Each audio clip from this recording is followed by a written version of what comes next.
रोज school से छूटने के बाद उसके घर के सामने में बहुत सारे रेलवे के पटरी बिठाने वाले जो वर्कर्स होते हैं आंध्रा से आए हुए, वो लोग आके बैठ जाते थे। शाम को 5 बजे के बाद आके बैठ जाते थे।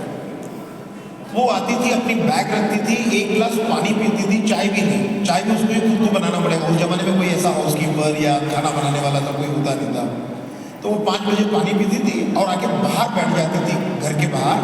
वो सारे वर्कर ऐसे बैठे रहते थे, उनके लिए वो चिट्ठी लिखती थी, क्योंकि उन लोगों को चिट्ठी लिखना नहीं आता है, क्योंकि वो लोग जो रेलवे लाइन के जो पटरी बिठाते हैं उसके वर्कर्स थे, और उनके लिए वो चिट्ठी लिखते थे।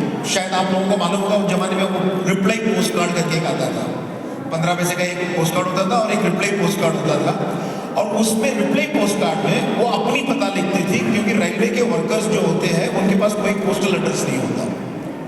तो उसका काम था कि रोज 5 बजे उसकी लेटर बॉक्स से लेटर निकालकर जिन जिन का चिट्ठी घर से वापस आ गया उसको पढ़ के सुनाना, और जिन जिन को चिट्ठियाँ लिखना उनके लिए वो लिख कर देना। क्योंकि उस जमाने में मेरे ख्याल से उस टीचर की मैंने एक बार उस टीचर से पूछा था, आपका पगार कितना होता था उस जमाने में? बोले 25 रुपये।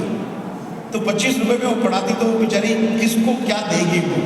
लेकिन वो क्या देती थी कि वो अपना जो श्रम, अपनी नॉलेज, उसकी लेखनी किसी को चिट्ठी के माध्यम से उसको दे देती थी, क्योंकि वही चीज वो दे सकती है।